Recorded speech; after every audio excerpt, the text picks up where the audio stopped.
Planet Earth, hundreds of millions of years in the future.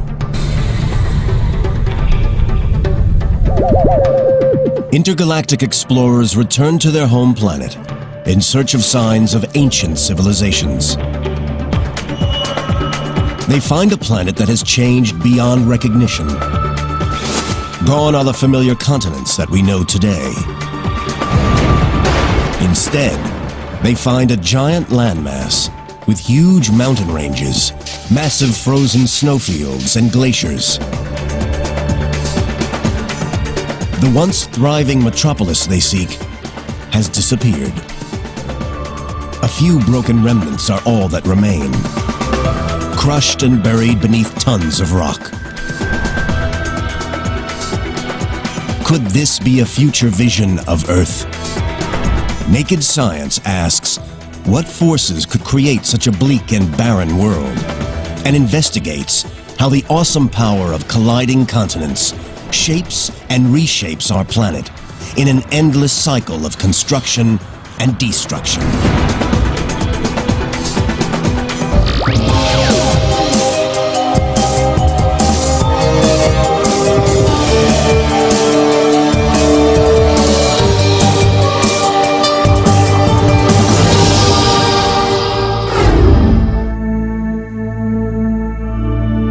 Our world, the Earth. From space, it's easy to see the distinctive pattern of land that makes up the continents: North America, South America, Africa, Antarctica, Europe, Asia, and Australia.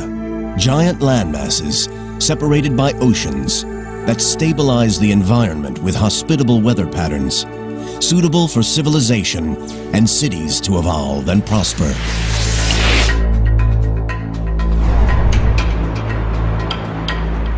Now imagine our planet ravaged by storm force winds, subjected to extremes of temperature, giant freezes, heat waves, and droughts. A world where cities are crushed and destroyed, where Africa tramples New York underfoot, and London freezes at the North Pole. The geological future of New York is going to be rather traumatic. North America and Europe are going to collide with one another. The world as we know it will be unrecognizable. This is not a portrait of the Earth after a devastating global disaster. This is how nature will shape our planet many millions of years in the future.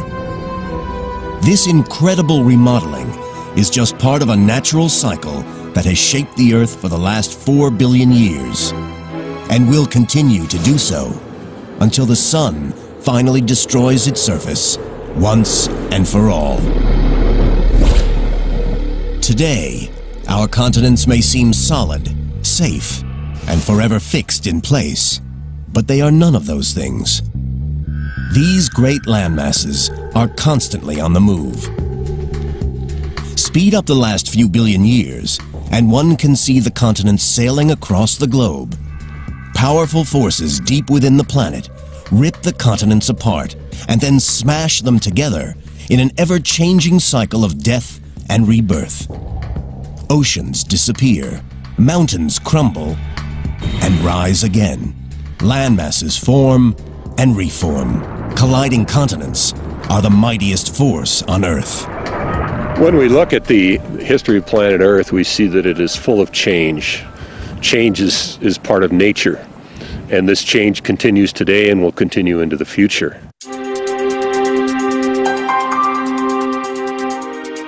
To understand how the continents shape our world, we must first travel back in time to the very birth of the Earth. 4.5 billion years ago, the Earth is created from the debris left over from the formation of the Sun.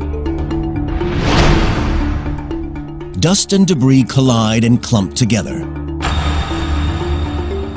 Once these clumps grow into objects about half a mile in diameter, they create enough gravity to attract more material. Slowly, these clumps grow into as many as 20 planets. As these new planets orbit the Sun, they begin to collide.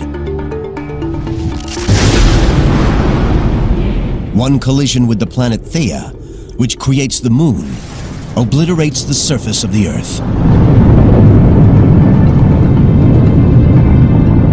The energy from the collision makes the Earth incredibly hot.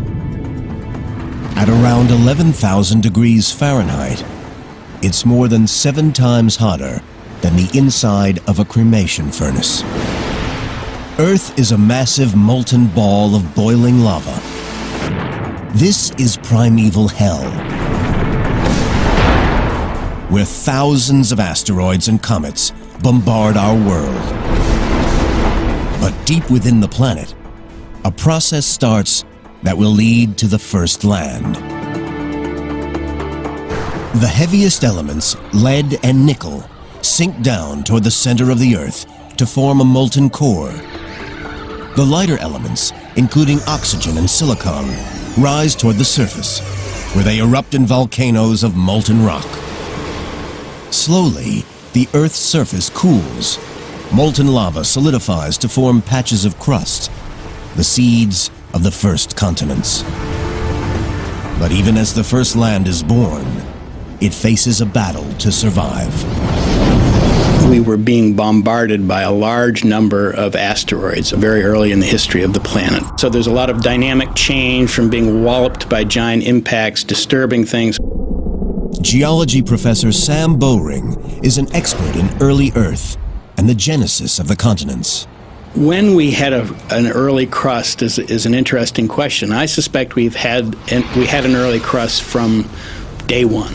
The question is, how long was that preserved? When the Earth was being bombarded constantly by asteroids, the chance of preserving any small chunk of that crust was very low.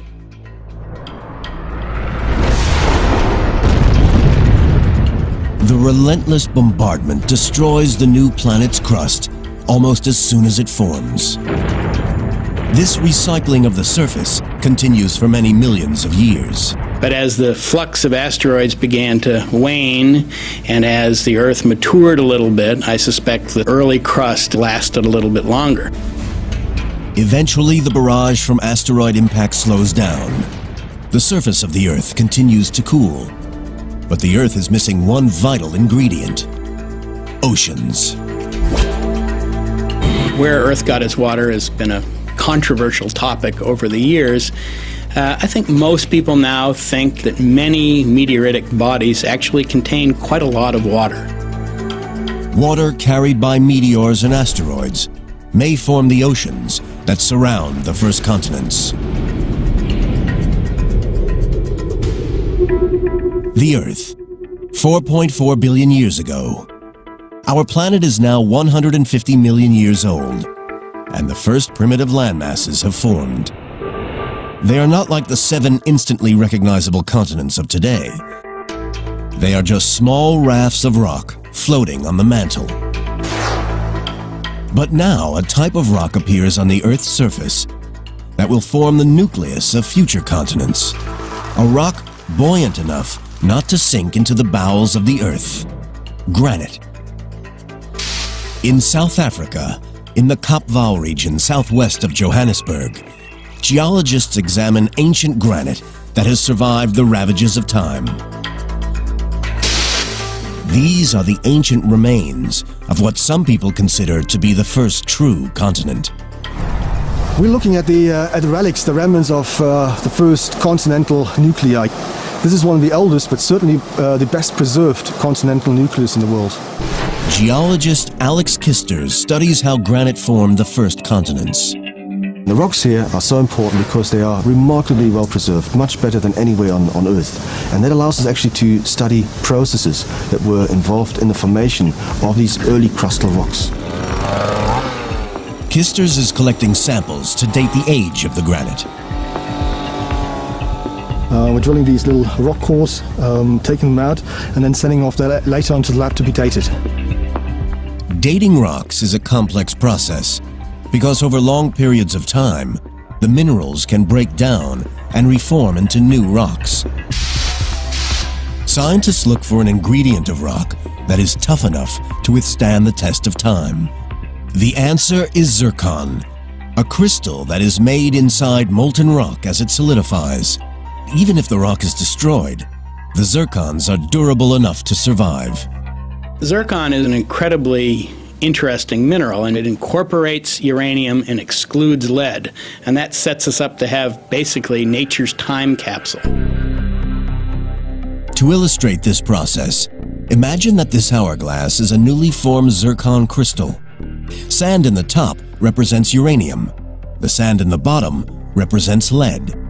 Over millions of years, the uranium in the zircon turns into lead. Measuring the relative proportions of sand in the top and bottom of the glass reveals how much time has passed. Uranium's relentless decay into lead gives us a natural clock. Using this technique, geologists date this granite at 3.5 billion years old. This makes it some of the oldest rock on the planet. These rocks make up a major part of what is known as the Kapval Craton. A craton is an ancient raft of rock, light enough to float on the mantle, and around which a continent will grow. Ancient cratons have also been found in the heart of the Australian and North American continents. The craton here in Kapval in South Africa stretches for 463,000 square miles. It's almost twice the size of Texas. Without granite, the craton and modern continental crust wouldn't exist. Granite forms when minerals in the crust melt, then react with water, cool, and crystallize. Because it is made of lighter minerals, granite is less dense than other rock in the mantle, so it floats on the surface and mixes with other rocks to form rafts of land. The Kapval Craton is not totally built from granite. The oldest rocks here are these amazing pillow lavas exposed along the Komati River. 3.5 billion years ago, they form under the sea as lava emerges from an underwater volcanic vent. Upon contact with water, the lava immediately gains a solid crust, which then cracks and oozes additional large blobs called pillows. These rocks are amongst the oldest that we know. It's basically identical to pillow lavas that we see on the recent ocean floor or in settings like Hawaii. The Komati pillow lavas begin their life on the ocean floor, but are pushed up out of the sea to form part of a continent. But where did the granite come from? To create it, you need the right mix of minerals. A new theory suggests that life itself may have provided the missing ingredients. It may sound like an outlandish idea, but there's some evidence that living organisms that use photosynthesis appeared around the same time that the continents began to grow, 3.8 billion years ago. Scientists suggest that early organisms, microbes, help speed up the breakdown of rock emerging at the Earth's crust. Over hundreds of thousands of years, this rock breaks down into new minerals, which sink back into the mantle. Deep below the surface, they heat up and form granitic magma. The magma rises into the protocontinent, freezes, and forms huge solid rafts of granite. Now stabilized, the craton begins to grow, forming new baby continents. But cratons are not the only factors at work. More powerful forces are building up deep within the planet. Forces that have the power to rip apart landmasses and smash them together, changing the face of the planet forever.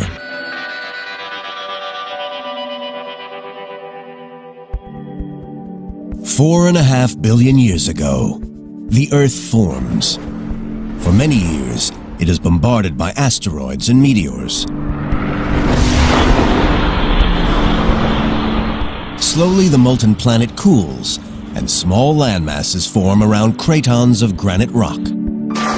Massive forces from deep within the planet rip apart and smash these small proto-continents together as they grow into the large landmasses we see today. The surface of the Earth, the crust, is made up of a giant jigsaw of interlocking pieces called tectonic plates. The separate plates themselves sit on the mantle, the layer between the crust and the Earth's core. Although the mantle is made of rock, the heat and pressure deep down mean it's flexible enough to allow the plates above to move up to several inches a year.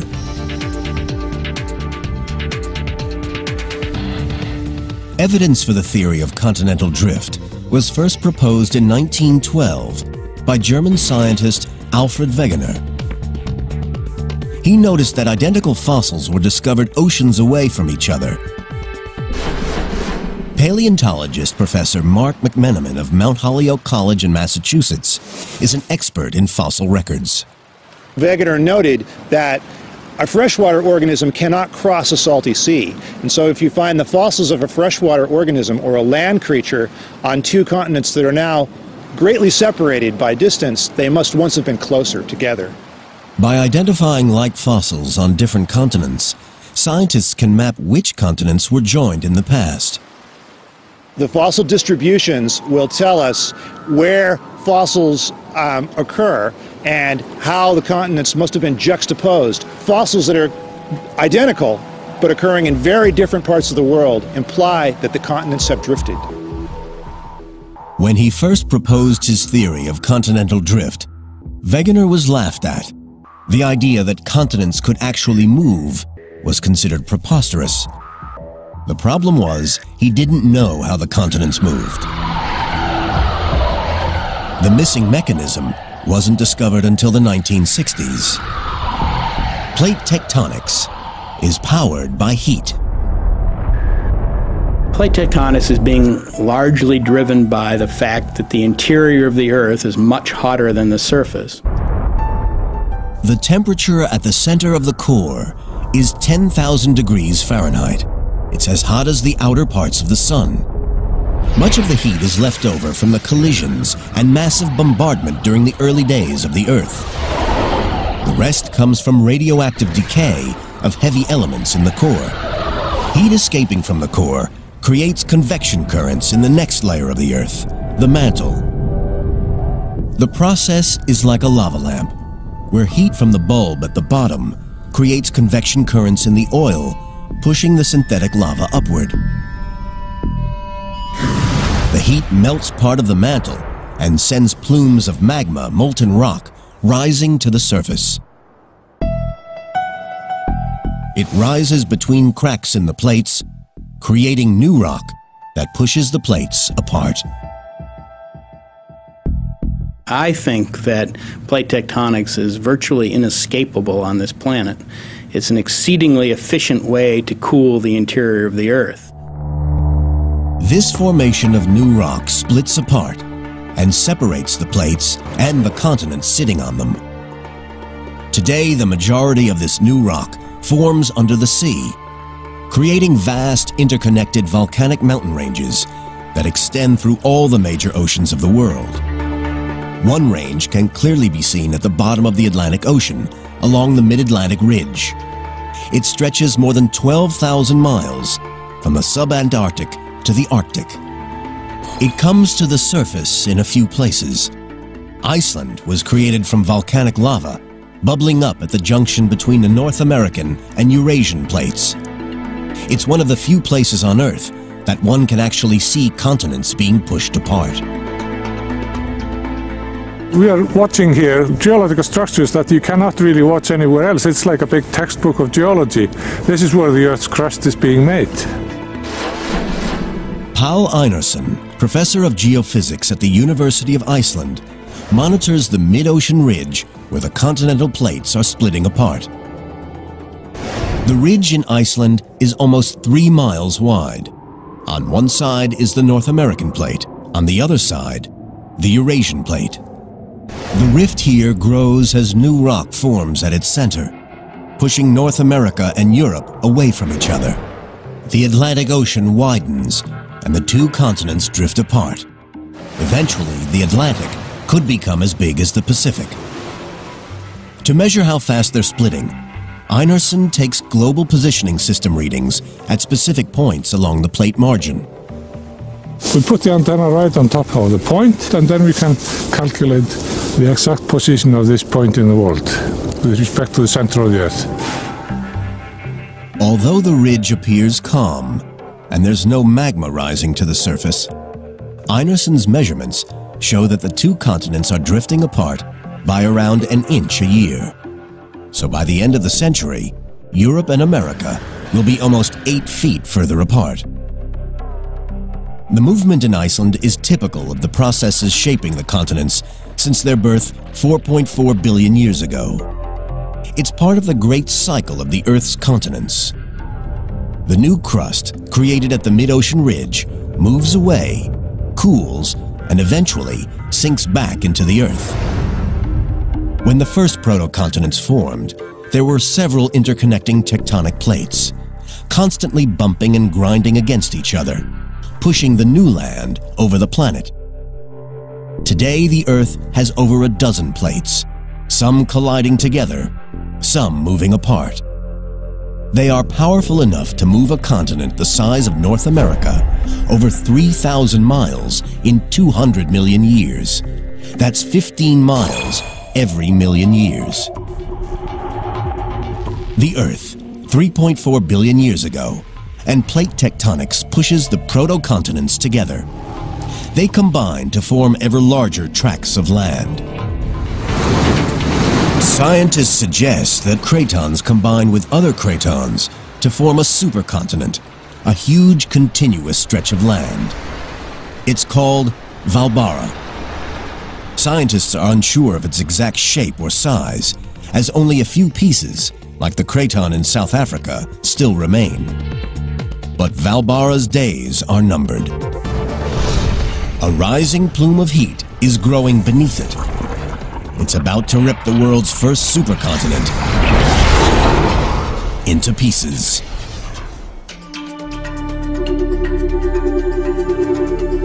$2.7 billion years ago, Hvalbara, the world's first supercontinent, still dominates the planet. But plate tectonics, powered by heat from the Earth's core, is about to split it apart. Rock is a good insulator. When a continent gets very large, the rock traps heat beneath it. As it gets hotter and hotter, a plume of superheated magma builds up beneath the giant continental mass. The temperature continues to rise, and pressure in the mantle increases. Eventually, the crust can no longer contain the pressure, and the hot lava breaks through, ripping the land apart. You can see this process happening today in Africa. Heat from the Earth's core is ripping the continent apart. A giant rift valley runs from the Red Sea down to Mozambique. Giant cracks are opening up in the land. Volcanoes, like Kilimanjaro, mark spots where molten rock have risen to the surface in the past. In 10 million years, the eastern half of the continent will have split away. The molten lava trapped beneath the giant supercontinent of Hvalbara eventually smashes through the surface rock. The continent ruptures into several smaller pieces. These bits of land sail across the Earth. But nobody knows what happens to them or what the planet looks like at this time. The Earth is entering the Dark Ages. It is over 2.5 billion years since it was formed. It will be over 1 billion years before another supercontinent forms.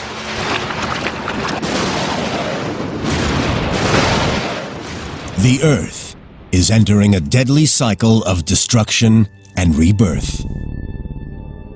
The theory of continental drift suggests that we go through cyclic phases of continental dispersion and then continental collision. And the continents then seem to move apart from one another and then collide with one another over maybe 100 million year or more time scale. When a large continent splits apart, the separate pieces travel away from each other, pushed by the creation of new land at the ridge between plates.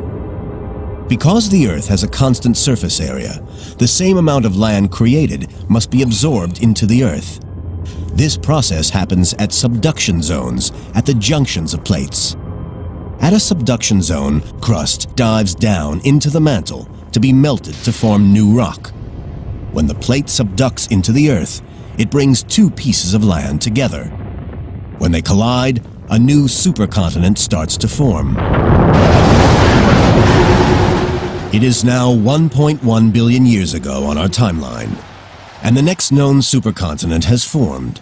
Its name is Rodinia, and it holds almost all of the continental rock on the surface of the Earth. Still, no one knows exactly what it looked like, but at its heart is an area that will eventually become North America. 350 million years later, the cycle of annihilation and creation starts again as the buildup of heat beneath the surface of the Earth tears Rodinia apart. When Rodinia splits, it forms several smaller continents that for millions of years drift apart and then drift back together again to form Gondwana, a supercontinent in the southern hemisphere. Eventually, after several hundred million years, Gondwana slowly splits apart. Plate tectonics pushed the land back together to create the world's last supercontinent. It's a huge landmass known as Pangaea. All the continents we know today are here, joined together. Geologists are able to plot the continents' relative positions because 350 million years ago, there are numerous species on Earth, each living in distinct regions. This specimen that I have right here is the first trilobite that was ever described from what is now the United States. It is exactly the same type of trilobite that occurs on the other side of the Atlantic Ocean in North Africa. So we know then that the trilobites in the old and new worlds must have been close together because they're so closely related. The fossil records show that North America and Europe rest next to one another. The land where New York now sits is next to Morocco in North Africa. The Atlantic Ocean does not exist.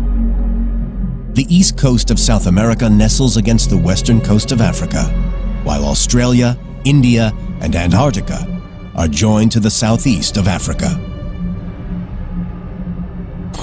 If we want to look at a picture of the world 250 million years ago, we're going to look at a world in which a four-footed creature could walk from one end of this landmass to the other. Pangaea is one giant continuous landmass. It not only makes the world look very different, it also has a dramatic effect on climate. Because much of the land is located far from the sea, the climate of the interior changes radically from season to season. It gets very hot in the summertime and extremely cold in the winter. You don't have the moderating influence of the ocean that we have today. So it's a very different world, and it's a world that in some ways is harsher and less hospitable, at least to life on land. It's thought that the climate change caused by Pangaea's formation may have played a role in one of the largest mass extinctions on Earth. This event, known as the Permo-Triassic mass extinction, wipes out about 90% of all life on Earth. It's been called the mother of all mass extinctions. I would consider that the formation of Pangaea, with its climate worsening effects, to be a contributing factor, however, and not the sole cause of the mass extinction. 250 million years ago, and the supercontinent of Pangaea is breaking up. The continents we know and recognize today begin to take shape. Over the next tens of millions of years, South America drifts away from Africa, North America away from Europe, Australia splits off from Antarctica, and heads north to warmer climes. The positions of our continents are becoming familiar, although their distinguishable features are not. The world's vast mountain ranges, the Alps and Himalayas, and its great valleys, like the Grand Canyon, are yet to form. They will emerge out of one of the biggest battles in nature, the battle between colliding continents.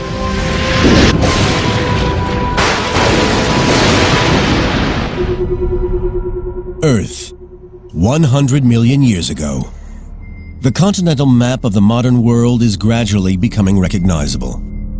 But a battle is still raging between the continents that will change the face of our world forever and create some of the most extraordinary geological features on the planet.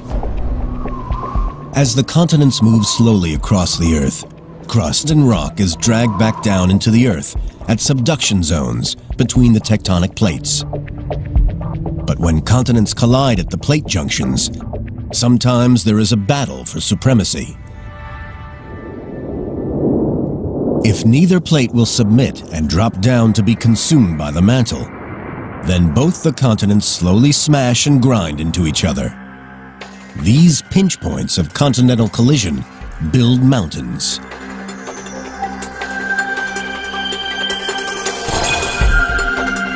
The Alps are the largest mountain range in Europe. Higher than the Rockies, the Alps stretch from France in the west through Italy, Switzerland, and Austria to Slovenia in the east. Their formation is a direct result of a continental collision between Africa and Europe. The story of the Alps begins when the African plate breaks away from the South American plate. It starts moving toward Europe. Without the plate movement, there wouldn't be any mountain on this planet. Professor Gerard Stamfli of Lausanne University in Switzerland studies the processes that built the Alps. The African and Eurasian plates start to move toward each other, trapping a third, smaller Iberian plate between them. The three plates collide. The Eurasian plate is pushed downward into the mantle, chopping off the Iberian plate. The Tethys Sea begins to close. As the Eurasian plate grinds underneath the African plate, it pushes the Tethys Sea floor and part of the Iberian plate 600 miles north and many thousands of feet into the air. Rocks that started life on the bottom of the ocean end up at the top of the Alps. Quite fascinating to imagine that if you are on top of the Matterhorn, you're actually staying on top of Africa. For geologists, Africa stops in the Alps. Over the next 100 million years, the continents continue to smash together. New mountain ranges start forming around the globe. The largest, the Himalayas, form as the Indian plate charges northward toward the Eurasian plate. It moves at 2 inches per year, lining up a head-on collision. The movement of the Indian plate leads to a clash between two giant continents and creates some of the highest structures ever to exist on Earth. The incredible power of continental drift not only builds mountains, it also sculpts one of the world's most recognizable landmarks, the Grand Canyon in Arizona. The Grand Canyon is a great scar on the surface of the Earth. Geologist Ron Blakey has been studying the canyon for over 30 years. It's just a wonderful place to come face to face with planet Earth. The Grand Canyon is 277 miles long and up to 18 miles wide. At its deepest, it stretches down for over a mile. The gorge exposes the interior of the North American continent. It's like looking through the pages of a book. Each layer tells a story about the past. One of the really neat things about Grand Canyon is as we go up the walls of the Grand Canyon, it's just like going through a time machine. Layer upon layer of rock reveal the geological history of North America, from present day to 2 billion years ago. The deeper you go, the older the rocks. By studying the layers, Blakey can piece together the history of the canyon. He finds some of the most interesting evidence at the very top: fossils of ocean creatures. Wow, this bed's the jackpot here. What we have is an extraordinary example of a Permian seafloor. The most important thing it tells us with respect to the Grand Canyon is that this area had to be near sea level when these rocks formed. Now it's 7,000 feet above sea level on the rim of the Grand Canyon. So something had to happen. Either the sea had to fall 7,000 feet, and we're pretty sure that didn't happen, or this landscape had to be uplifted 7,000 feet. We're pretty sure that happened. 250 million years ago, the canyon starts to form as a result of a collision between the Pacific and North American plates. They collide with such force, the North American plate thrusts more than 2 miles upward. What was once seabed rises over a period of 15 million years to form a vast plateau far above sea level.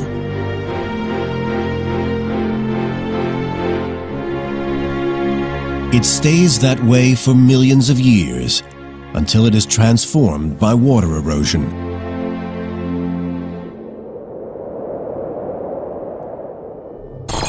"6 million years ago, several hundred miles south of the canyon, plate movements open up the Gulf of California to the sea. For the first time, small streams in the Rocky Mountains could empty into the ocean. So if we're starting a stream at 14,000 feet in the Rocky Mountains and carving down to sea level, and the Grand Canyon just happens to be in the way, the Grand Canyon's going to get cut out. These streams merge to form what is now called the Colorado River. It cuts down through the land, heading toward the Gulf of California. It took a river to carve the canyon. The water has carved down through the rocks layer by layer by layer, removing material out of the canyon and leaving the great void that sits behind me. The Grand Canyon is a testament to the awesome power of the continents in shaping our world. Back on our journey, tracing the birth and death of the continents, it is now 20 million years ago. 2,500 miles south of the Grand Canyon, another plate collision is about to take place.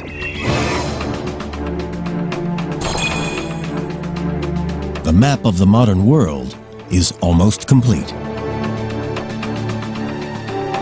At this time, water flowing freely between the Pacific and Atlantic Oceans still separates North and South America. Over many millions of years, the Pacific Plate begins sliding under the Caribbean Plate. The pressure causes underwater volcanoes to erupt. Some explode with such ferocity that they create a range of small islands between North and South America.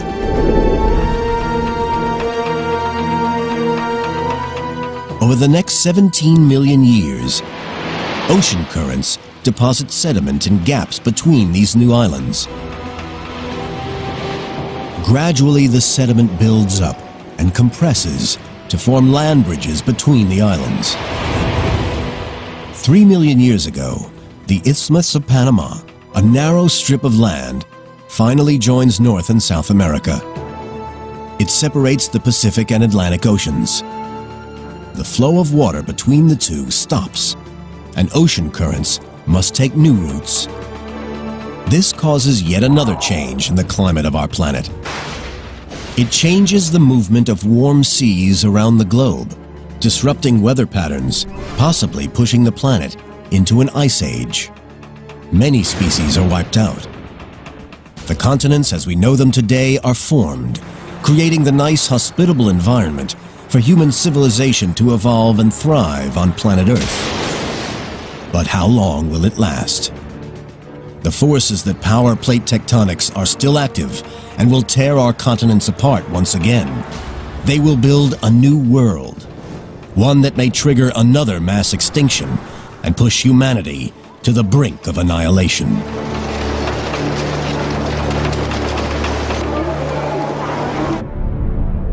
A view from space reveals Earth's continents as we know them today.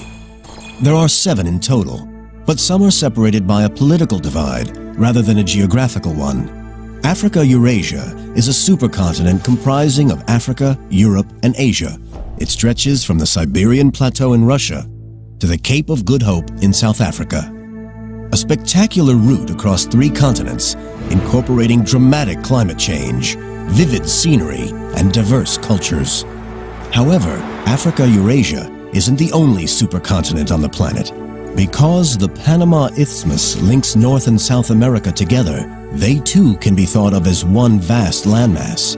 And if the Bering Strait between Russia and Alaska were to freeze over, it would be possible to walk from Cape Horn in South America to the Cape of Good Hope in South Africa. A journey of around 25,000 miles.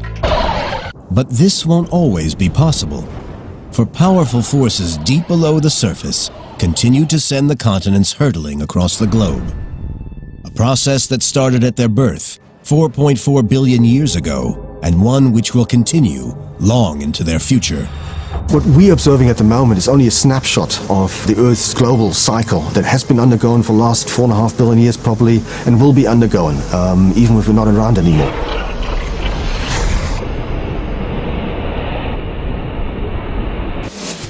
The global continental cycle has another impact on our world.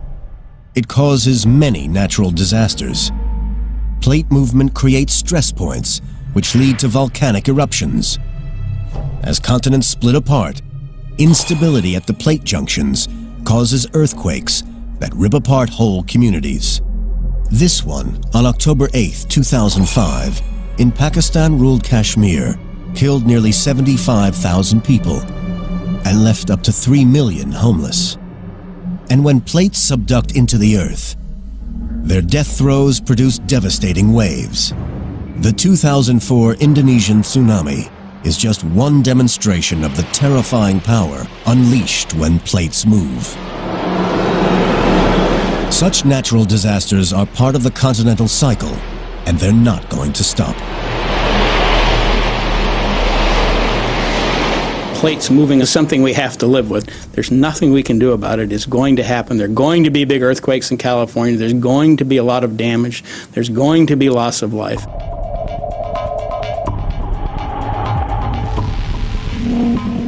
In recent years, it seems as though natural disasters, powered by the movement of the continents, have been on the rise.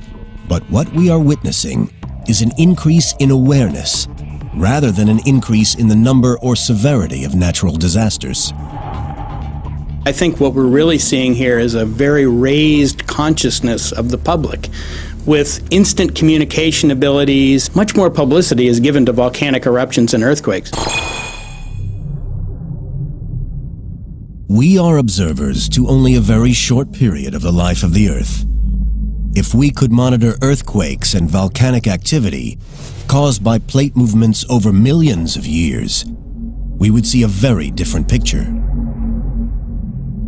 When you look at something over 10 years, you might have 10 major earthquakes. The next 10 years you might not have any, but that's not significant. It just is related to the short period of time that you're making the observation at. When you start looking at hundreds, thousands, and millions of years, all that averages out. It's impossible to predict exactly when the next disaster will occur. But it is possible to predict where it will happen. The plate boundaries. Map the location of earthquakes and volcanoes, and they line up with the cracks between plates.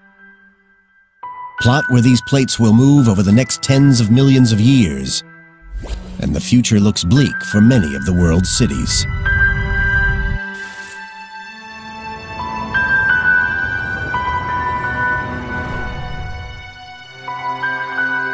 So what will our world look like in the future?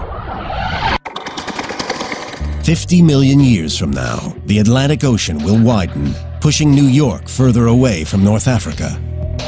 Meanwhile, in the southern hemisphere, Australia will be on a collision course with Southeast Asia, and in Europe, Africa will head north, closing the Mediterranean Sea. A new mountain range will form where Italy and Greece once stood.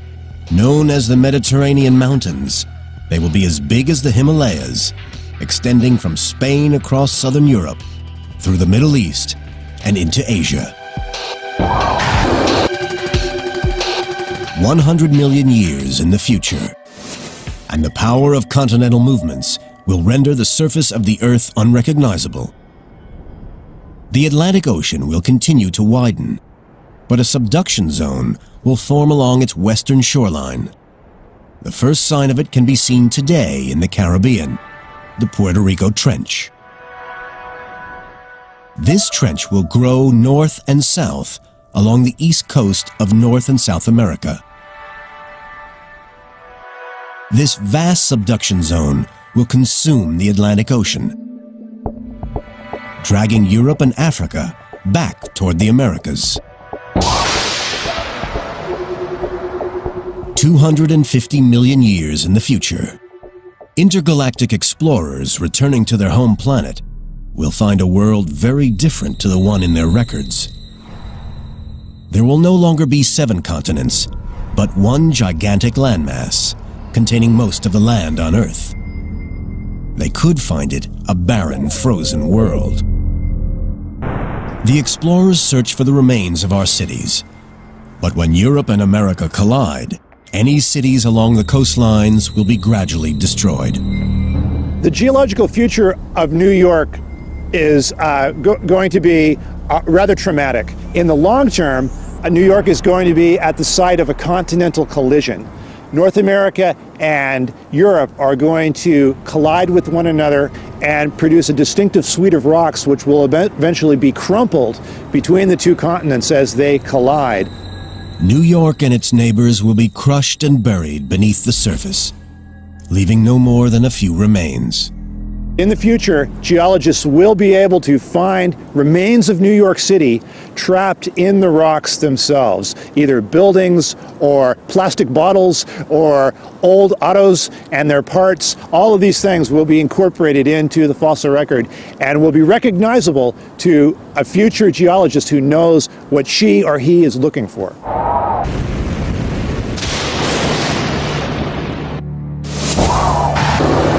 Because of its similarities to past supercontinents, this future landmass is called Pangaea Ultima, the final Pangaea.